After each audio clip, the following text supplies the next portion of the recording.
हम पढ़ रहे हैं how to read faces, Mariam study Stanton, volume first, theoretical part है।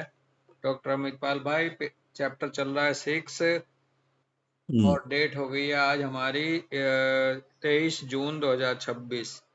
पेज नंबर जी 245 पे हैं हम और हमारा इसमें हम्म, टॉपिक चल रहा है एनालिसिस ऑफ जेलेसी।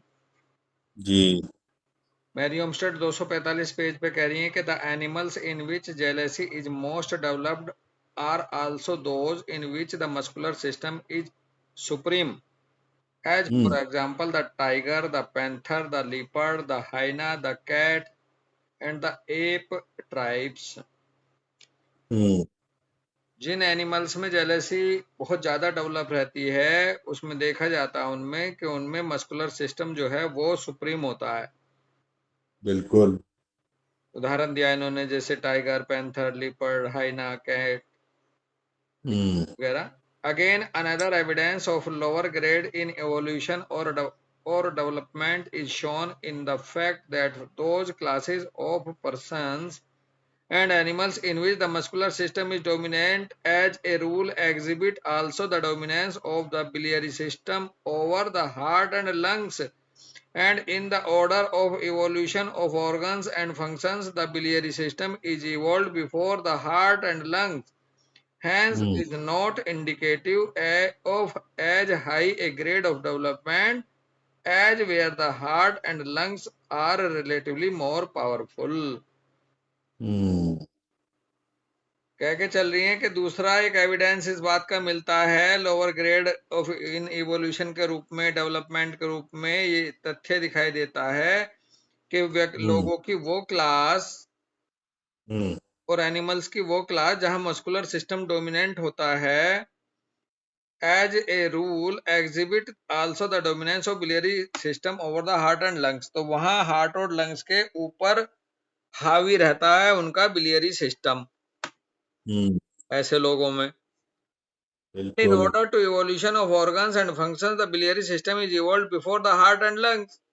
हार्ट और हम्म, लंग से पहले इवोल्यूशनरी ट्रैक में भी देखा जाए तो बिलियरी सिस्टम पहले इवोल्व होता है, उसके बाद हार्ट, उसके बाद लंग्स, क्योंकि न्यूट्रिशन रिलेटेड उससे। बिल्कुल जी। Hence is not indicative of as high a grade of development as where the heart hmm, and lungs are relatively more powerful। तो इस तरह से भी इस बात का इशारा मिलता है कि भाई इसका जो है हाई ग्रेड ऑफ डेवलपमेंट नहीं है जितना हार्ट हम्म, और लंग्स का है, वो पावरफुल होते हैं। बिल्कुल। The muscular animals The muscular animals then it will be observed are not so highly organized as the bony animals, hmm, or those in which the osseous system is in excess of the muscular, as for example the horse, the camel, the dog, etc. And although these animals sometimes exhibit jealousy, it is hmm, never so deep or lasting as with the former class, and some among them seem to be entirely free from its influence। जो muscular animals होते हैं ये observe किया गया कि जो ये highly organised नहीं होते हैं बोनी एनिमल्स की तरह, हम्म, जहां पर ओशियस सिस्टम मस्कुलर से ज्यादा होता है। तो इसका मतलब यह है कि इनका ऑर्गेनाइजेशन ओशियस सिस्टम से, बोनी सिस्टम से कमजोर रहता है। उदाहरण के तौर पर जैसे घोड़ा, ऊंट, कुत्ता, कई बार इनमें भी जेलसी मिलती है लेकिन इतनी डीप नहीं मिलती अमित भाई। हाँ जी। तो ये जेलसी वाले भाव से फ्री रहते हैं कई बार। From the bony above system. analysis, we find that jealousy is a product of a peculiar physiological and anatomical organization। हम्म, ऊपर जो एनालिसिस अब तक हमारे सामने आया इससे हमें ये पता चलता है कि जेलेसी जो है वो पिक्यूलियर फिजियोलॉजिकल और एनाटॉमिकली ऑर्गेनाइजेशन से संबंध रखती है। बिल्कुल जी। इट में proceed from one of three causes, hmm, jealousy इन तीन में से किसी एक कॉज से की वजह से आगे बढ़ सकती है। Number one, hmm, from a lack of that grade of evolution which is exhibited in the osseous system. Hmm, या तो ओशियस सिस्टम का जो है इवोल्यूशन कमजोर हो इंसान में किसी, ओसियस या बोनी बंदा ना हो तो वो जेलेसी की तरफ बढ़ सकता है। या दूसरा पॉइंट करें, इट में proceed from the relatively greater development of the biliary system than that of lungs and heart. या फिर बिलियरी सिस्टम किसी का बहुत ज्यादा डेवलप हो हार्ट और लंग्स की तुलना में, तब जेलेसी वाला बंदा हो सकता है। तीसरा कौन हो सकता है जेलेसी किसमें आ सकती है, it may be the result of disproportion between several faculties as for example A. Defective reasoning power. B. Absence of practicality. C. Lack of conscientiousness. D. Lack of self-esteem. या फिर जेलेसी जो है परिणाम हो सकती है यदि डिस्प्रपोर्शन हो सेवरल फैकल्टीज के बीच में, रीजनिंग पावर के, प्रैक्टिकलिटी की कमी, लोग बाहर नहीं निकलते, दुनिया ना देखी हो किसी ने, विवेक करते हुए निष्ठा की कमी, lack of self esteem.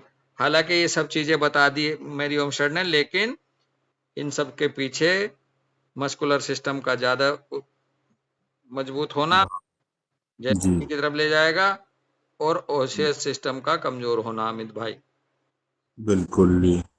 whatever be the cause, it can be very considerably modified and in some cases almost eradicated by an intelligent understanding। बहुत अच्छा पॉइंट लेके चल रही हैं Mary Olmsted. Together with an earnest desire to improve and perfect the character.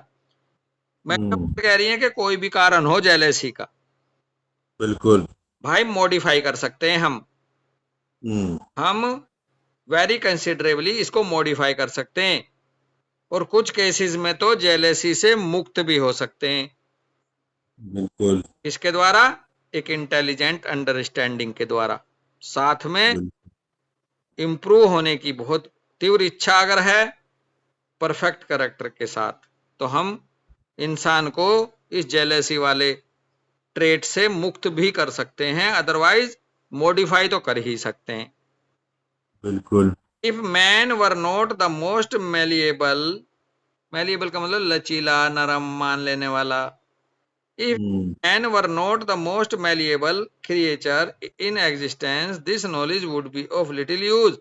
But as the laws of adaptations are paramount in him, he, better than any other organized creature, can bring himself into harmony with the environment and can modify and eradicate often the hereditary defects and peculiarities which have been transmitted to him। यदि कोई इंसान, यदि कोई man most malleable creature अगर नहीं है in existence, this knowledge would be the little use, तो वो अगर कोई लचीला, कोई फ्लेक्सिबल इंसान नहीं है तो वो इस नॉलेज को यूज नहीं कर सकता। बिल्कुल जी। जो लचीला होगा वही तो एक्सेप्ट करेगा, रिसेप्टिव मोड पे रहेगा अमित भाई, और जो अड़ियल होगा वो कैसे बदलेगा अपने आप को। बिल्कुल। तो इस नॉलेज को कम से कम यूज कर पाएगा, जो कह रही है मेरी ओमस्टेड में जो दे रही हूँ। But the law of adaptation are paramount in him. Adaptation का जो नियम है उसके अंदर ऊंचे दर्जे का होता है। He better than any other organize creature, इंसान फिर भी दूसरी क्रिएचर से ज्यादा अच्छा ऑर्गेनाइज रहता है। Can bring himself into harmony with the environment, और अपने आप को हार्मनी के साथ ला सकता है, एनवायरनमेंट के साथ हार्मनी में, और अपने आप को मॉडिफाई कर सकता है, इरेडिकेट कर सकता है अपने आप को, हेरिडिटरी जितने भी डिफेक्ट्स हैं उसके अंदर उनसे वो बाहर आ सकता है इंसान, बिल्कुल, और आगे भी ट्रांसमिट कर सकता है। तो कई बार अब स्वामी प्रेमानंद महाराज या दूसरे महाराज बोलते हैं कि ये इंसान योनि ऐसी है, इसमें आप कुछ भी उद्धार कर सकते हो अपना। बिल्कुल। सदगुरु जी कहते हैं कि जैसे आए थे वैसे जाओगे, ये बिल्कुल जरूरी नहीं है मानव के लिए। आए कैसे भी थे, अपने आप को ट्रांसफॉर्म करके जा सकता मानव, मानव के पास वो क्षमता है, वो पॉसिबिलिटीज है, यही प्रेमानंद महाराज बोलते हैं। बिल्कुल जी। यही मैरी ओमस्टेड कह रही हैं कि केवल इंसान ऐसा है वो अपने आप को मॉडिफाई भी कर सकता है और अपने हेरिडिटरी डिफेक्ट को दूर भी कर सकता है और उनको ट्रांसमिट भी कर सकता है आने वाली जनरेशन में आगे। बिल्कुल, बहुत बढ़िया बात है जी। चलो ठीक है दोस्त, यहीं रुके हैं भाई। आज भी यहीं रुकते हैं, राम कल राम मिलते राम हैं। भाई। राम राम।